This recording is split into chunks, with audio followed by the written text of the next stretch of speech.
August 11th. And rockets are flying toward the Crimean bridge. This is fucked, gentlemen. Unbelievable. The bridge has been blown up. The bridge has been blown up. Boom, boom, boom. Whoa. A new special operation by the SBU. Strikes on the bridge, the Black Sea Fleet, and Crimea's air defense. And something terrible has begun in Crimea. A new series of explosions on the peninsula Tarkankut, Donuslav, Yevpatoria, Saki district, Bakhchisaray district, Kacha, Sevastopol. Explosions. Right now, out of 12 missiles that were heading directly toward the critical bridges, what you're seeing now, this is specifically the Chonga Bridge, a very important strategic crossing. The Security Service of Ukraine is launching a new phase of the special operation, attacking the Crimean bridge, military facilities, airfields, and military bases.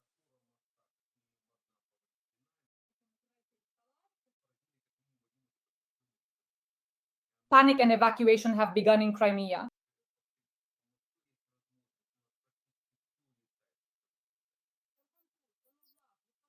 We've been standing here since 4:25 in the morning. Around 5 o'clock or maybe 6, they turned us around and sent everyone home to rest. We'll discuss all of this with the well-known military analyst Roman Svitan right now. The large oil depot.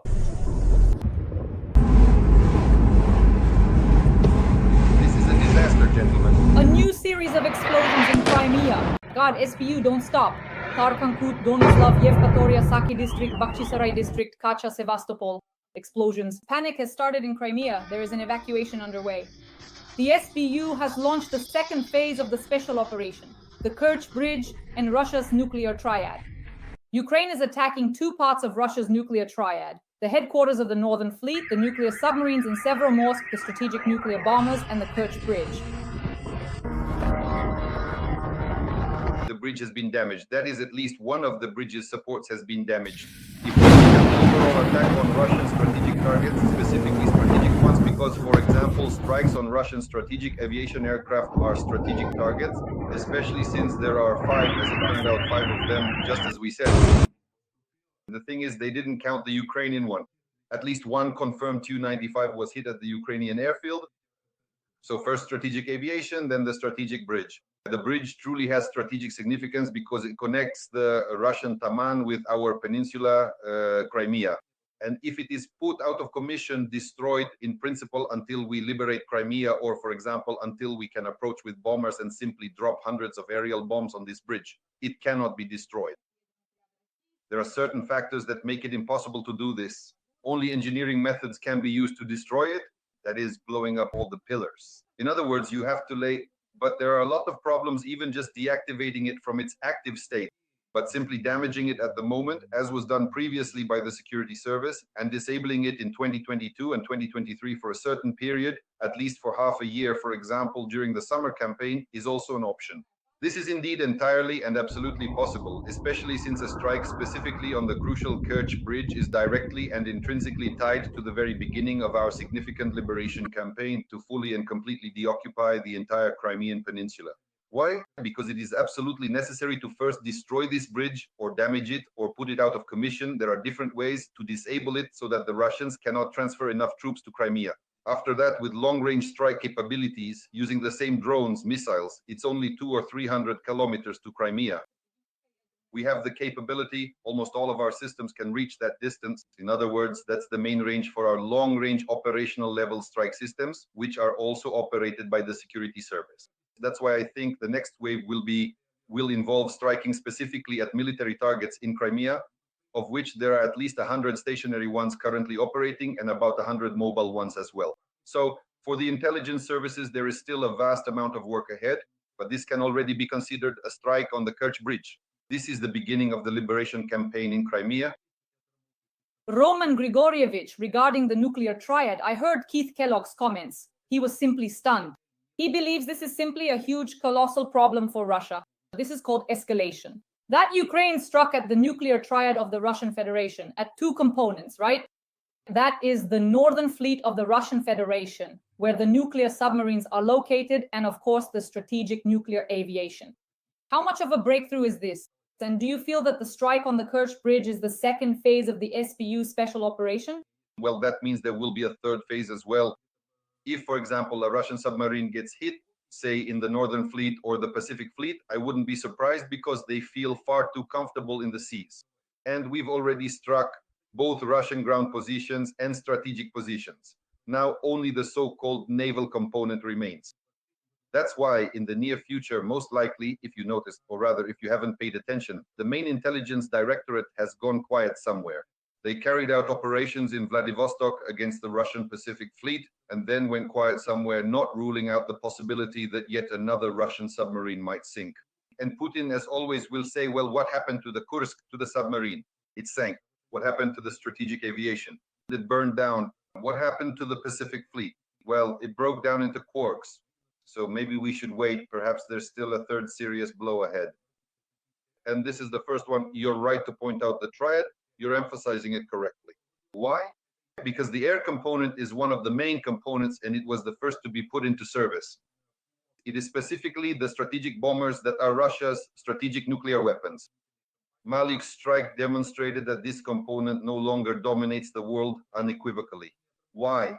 Because, well, a relatively inexpensive $500 drone or a sufficiently large number of these drones can practically and effectively destroy Russian strategic aviation capabilities. This is indeed entirely possible. Everyone understands perfectly well that now the era of drones has begun, the era of drones. It feels like in the near future, planet Earth will turn into a planet of machines. No water, no vegetation, no natural resources, inhabited by robots, in other words, populated by these kinds of drones. And in the end, this potential apocalypse could very well come true, the one that was once vividly shown in many dramatic Hollywood movies. So this significant and pressing problem really does exist in all countries around the world that have invested heavily in robust and comprehensive strategic security mechanisms and defense systems. I mean, what was the point of investing tens of trillions of dollars over the past 100 years into something that, in the end, a $500 drone can just take out in a matter of seconds, as Malyuk demonstrated? That's why I would say that Malyuk and the security service of Ukraine have become the cornerstone at the beginning of a new era of security using different mechanisms. We really need to invest in robots. By robots, I mean, of course, unmanned aerial vehicles, more commonly known as drones. These sophisticated drones possess the remarkable capability to accomplish significant and complex tasks with minimal, indeed with very little financial funding. Basically, all these current strategies and approaches will eventually be destroyed and rendered ineffective. Once, if anyone remembers, Raikin, I think it was him, may he rest in peace, once said he had a great monologue. Where are those six-story fools? The dinosaurs? Where are they? Extinct. But the little bedbug, it's been living and thriving for 30 billion or however many 3 billion years. That's about how it is now. The next era will be something along those lines. So the little bugs we're talking about now, meaning the small drones, they will keep getting smaller and smaller, but without losing their combat power. And eventually, what will they reach? They'll reach exactly what Putin recently predicted together with Skabiva and all that Russian media riffraff, Ukrainian combat mosquitoes. You were just laughing about combat mosquitoes. Believe me, when billions of combat mosquitoes, Ukrainian mosquitoes, invade Russian Siberia or the Trans-Urals, not to mention up to the Urals themselves, there won't be a single Russian left. They'll be drawn to the scent, going after it. And the Russian spirit smells so strong, it's unbelievable. No filter can help with that, not a single one. You have to wear gas masks if there's a Russian, one of those Russian Federists standing nearby. So naturally, following the scent, these Ukrainian combat mosquitoes will wipe out the entire Russian herd, the whole Russian Federalist herd that attacked Ukraine. Roman Igorovich, regarding the Northern Fleet and the Pacific Fleet of Russia, how feasible is it to carry out a special operation there at all? Well, it's definitely possible. As for the Northern Fleet, on the one hand, it's simply closer because it's just over 1,000 kilometers away, and we've actually already carried out missions there. Olenia is not far from the base, yes. So this direction is, in principle, possible even with long-range strike systems launched from our territory. And as for Vladivostok, in some ways, that's even easier. We've discussed before, what is Vladivostok exactly? Well, that's Zeleny Klin, that's the Far Eastern Ukrainian People's Republic, which is populated not by robots, but by Ukrainians. Ukrainians have been living there for over 100 years. Tens of thousands of Ukrainians were brought there under certain programs, mostly from the Poltava and Chernihiv regions. Why is there an airfield called Chernihivka there? Well, that's something I know about from the airfields, for example. Chernihivka, and also Ukrainka. These are our people from Poltava natives and residents of the Chernihiv region back in the day. Naturally, the deep-seated genetic roots make themselves profoundly known, and Vladivostok is truly one of the main, most precious jewels of this very significant green wedge, our Ukrainian one. Vladivostok, of course, getting there is quite a considerable challenge indeed. All the more so if, in the end, we recognize the government in exile of the Far Eastern Ukrainian People's Republic, then it could even, for example, sign agreements with, say, Japan regarding the return of those so-called disputed islands, so-called, but they're Japanese islands, and even Sakhalin is a Japanese island. So this issue needs to be addressed right there, and at the same time, of course, we should put pressure on the Pacific Fleet because there are Ukrainians in the fleet as well. Do you really think there aren't any of our midshipmen there? There, practically every other person is Ukrainian, our good old solid genetic tree among the midshipmen. Because back in the day, in the Soviet army, all the warrant officers were Ukrainians, and all the midshipmen in the fleet were Ukrainians too. So believe me, if it comes down to the survival of our nation, this so-called call of our ancestors will make it possible to sink practically the entire Pacific Fleet. And if we approach our relations with the Japanese and South Koreans the right way, they'll even help us because it's in their interest too. Roman Grigorievich, when I spoke with military analysts, they said that the Topol and Yars are part of the powerful nuclear arsenal of the Russian Federation. How important are these assets? And for example, is the destruction of a Topol or Yars a realistic goal for intelligence services, Ukrainian ones, of course? Well, that's rather complicated, of course. The thing is, these are, after all, strategic forces, missile forces. That means there's a certain selection process for service. There are some aspects related to polygraph testing, so there's very strict control over this particular component. And it would be very difficult, for example, to get close enough to destroy these missiles. The Russians will ruin them themselves. You see, they're all clumsy anyway. They'll mess them up on their own. The Topol is an excellent, truly excellent missile. It was first launched, I believe, back in the 1980s in the Soviet Union. And then the Russians refined it to a more or less acceptable state. But the main fundamental, so to speak, solid starting conditions were, of course, still laid in the Soviet Union. They had a strong tradition there, especially in rocketry, particularly after our Ukrainian basically put everything into the missile program, if you remember. That is, while serving as General Secretary of the CPSU Central Committee, Khrushchev accomplished this task, and Brezhnev refined it further. Again, both of them were Ukrainians. That's why the missile field was, of course, very well developed in the Soviet Union. The Russians managed to retain some aspects, but because the Soviet Union collapsed and the components of the overall production cycle ended up scattered across different republics, things changed. By the way, the main ones were with us, specifically in Ukraine, because we built the same SS-18, the same Satan missile. It was us who built it at Yuzmash. Naturally, the Topol missile is a successor in this kind of missile program, especially the Topol M. It's a pretty good missile, and the one that comes after it is also, it's the Y. Well, it's not exactly a clone, but it's basically the same kind of missile, just with a different warhead that separates into multiple re-entry vehicles. That's already the Yars. Then came the Topol, then the Yars RS-24, and then RS-26. They built or tried to build the Oreshnik, also known as the Rubezh. This is the Rubezh. Putin called it the Oreshnik. And the next in the line, the fourth missile, is the RS-28, which is the Sarmat. But the Sarmat can't even lift its rear off the launch silos anymore. Out of 7 launches, there were 6 explosions, and several silos were completely destroyed. And most likely, this series of missiles has been written off. So they won't really have the Sarmat, and they'll keep fussing over the Oreshnik like a fool with a mortar. But once its informational impact wears off, at least the potential for it, they'll forget about it too. But there are 2 missiles that are serious and problematic for us, and for the whole world as well, the Topol and the Yars. They can travel more than 10,000 kilometers. These are intercontinental ballistic missiles, both equipped with nuclear warheads. The Topol and the Yars, which has multiple independently targetable reentry vehicles, each with self-guidance, about 6 warheads that are deployed. So this really is a serious problem, but it's probably not as much of a problem for us because these are nuclear weapons and the Russians aren't going to use nukes against us. And as for firing a conventional intercontinental ballistic missile at themselves, well, that's like using a microscope to hammer in nails. So it's not a problem for us. It's a problem for NATO generals and for the Chinese as well, the Chinese. In other words, these are long-range destruction mechanisms. For us, the main problem is the Iskanders, the Iskander KN-23s, and the Kinjal missiles, that is, ballistic and aeroballistic missiles, which need to be neutralized. The optimal way to neutralize the use of these missiles is, of course, to destroy the Russian hydrocarbon industry, because everything runs on something: diesel, gasoline, or flies on aviation kerosene. The hydrocarbon sector needs to be destroyed. Bankova has ensured the safety of the Russian hydrocarbon sector, and that's where the problem lies, because it's very difficult to defend against a ballistic missile. We should have had our own a long time ago. It's already the 7th year. We probably could have set up serious production of these missiles, but so far they still haven't appeared.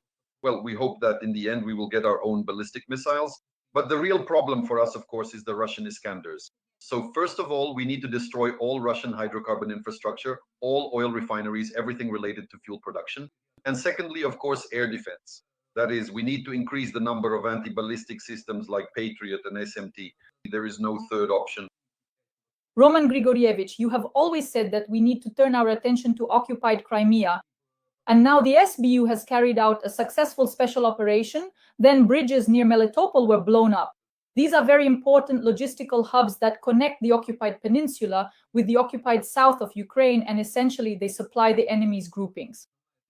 How do you assess the situation? Last night there were explosions, and during the day the explosions in Crimea continue. We are attacking military targets. Please, the floor is yours.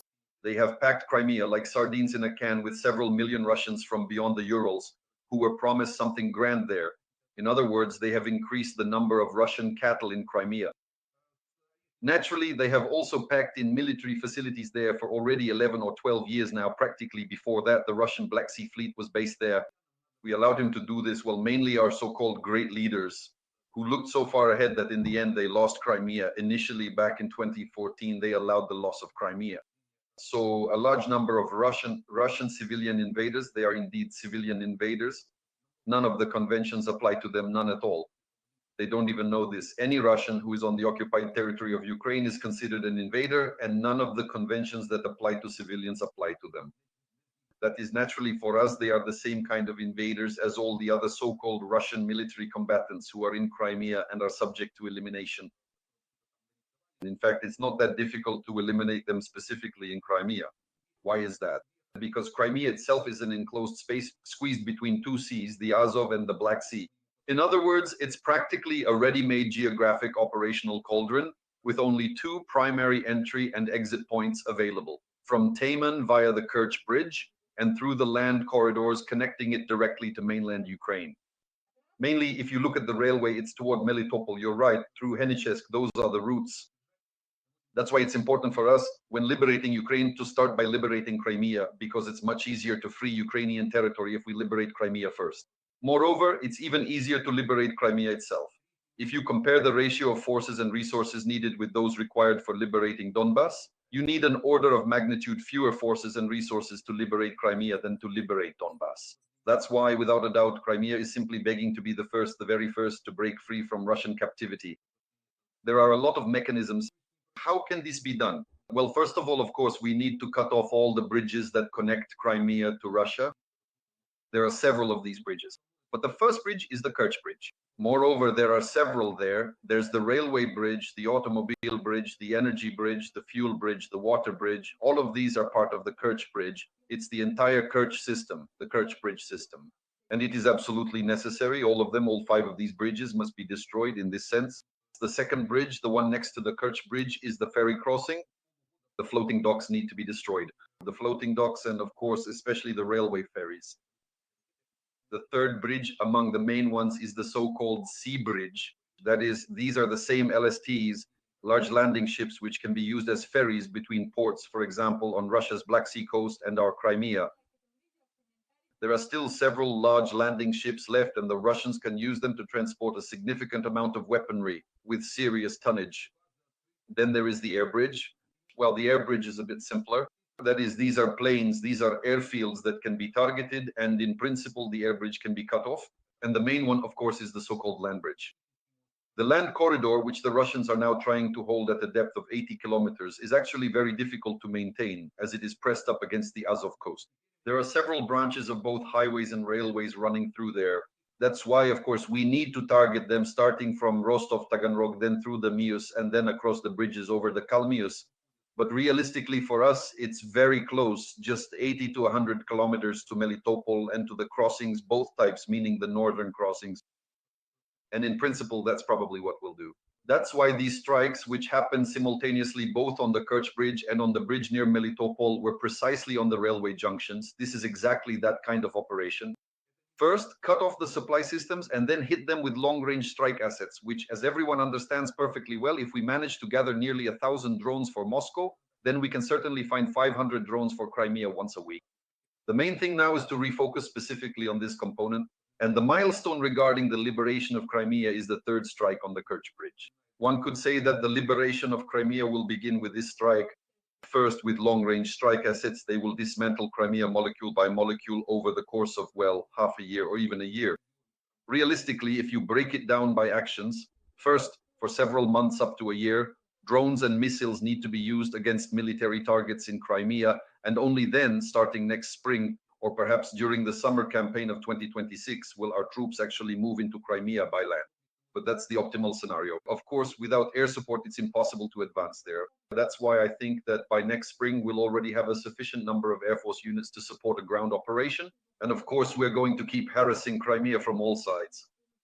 All in all, the summer of 2025 in Crimea promises to be a hot one. Absolutely. And the Russians really need to remember that. As we discussed back in 2023, they need to learn how to swim because the Kerch Bridge won't be there. The exits from Crimea will definitely be under control. So the Russians will have to paddle out of Crimea freestyle, breaststroke, or doggy paddle if they don't leave now by car or train, because those routes simply won't exist. Run and clear out Crimea.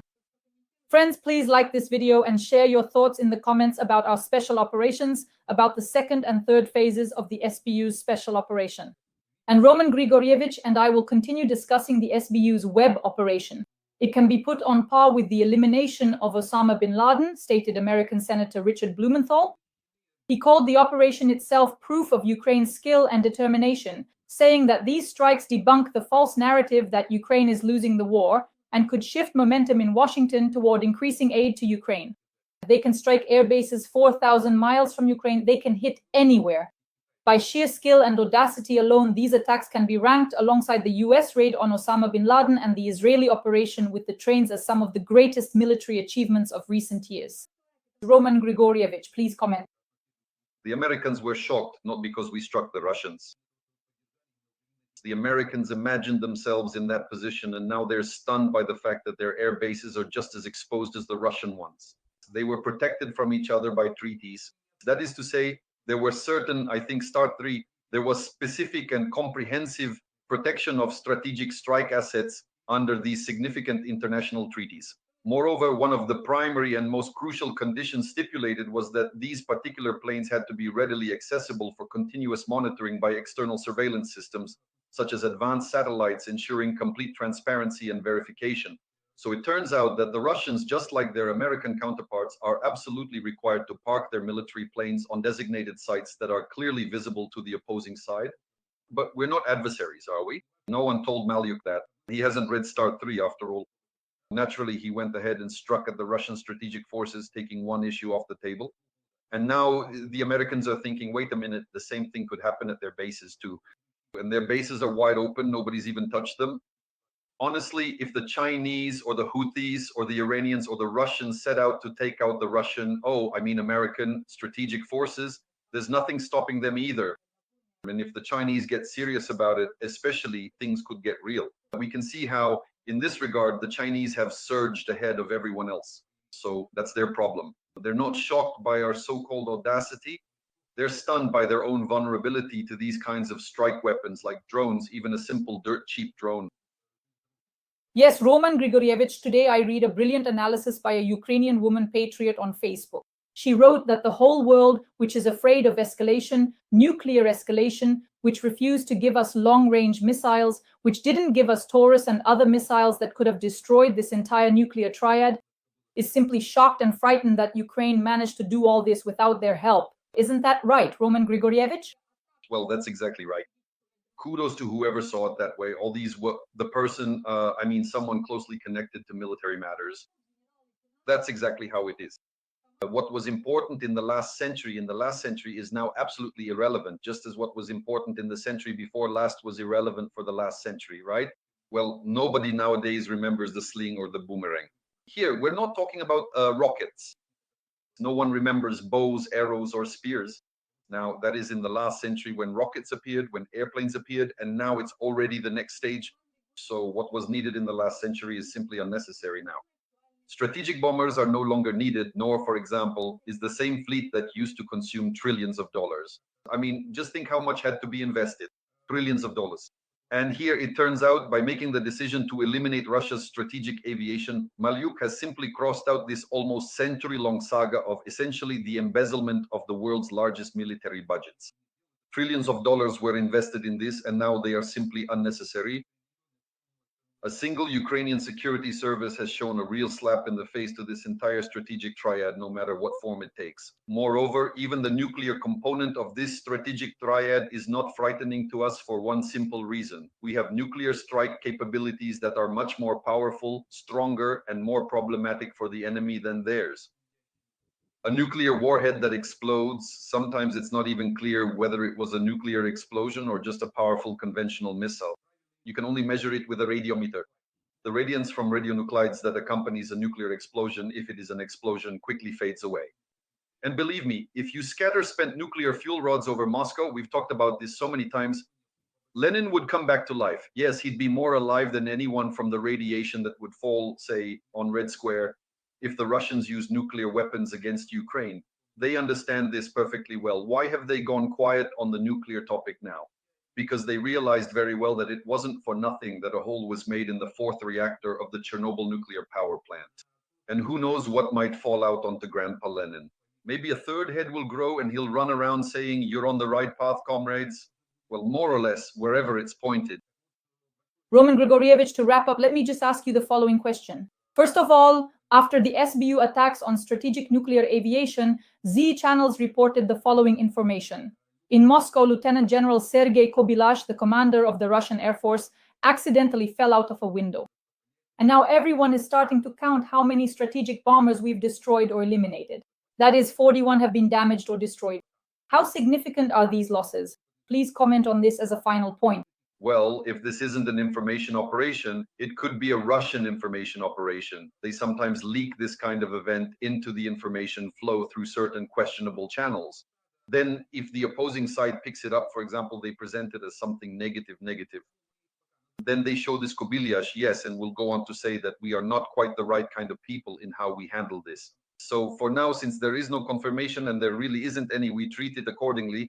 Although strictly speaking, in terms of the ultimate responsibility for such an incident, well, it is Kobylash who should have been the one to fly, and whether someone has already made him fly or will indeed make him fly in the future, that particular outcome will ultimately depend entirely on the actions and decisions of the Russian special services and their ongoing operations. Because if we're talking about real responsibility, Kobylash was specifically responsible for the security of Russia's strategic nuclear triad. So if not now, then later he'll fly. How else could it be? Dear audience, please like this video. Roman Grigorievich and I meet 3 times a week to discuss the most pressing military topics and to celebrate the successes of our Ukrainian special services and the armed forces of Ukraine. We thank them. Our deepest respect, the well-known analyst Roman Zvitan. Roman Grigorievich, thank you very much. As always, see you again soon this week. Goodbye.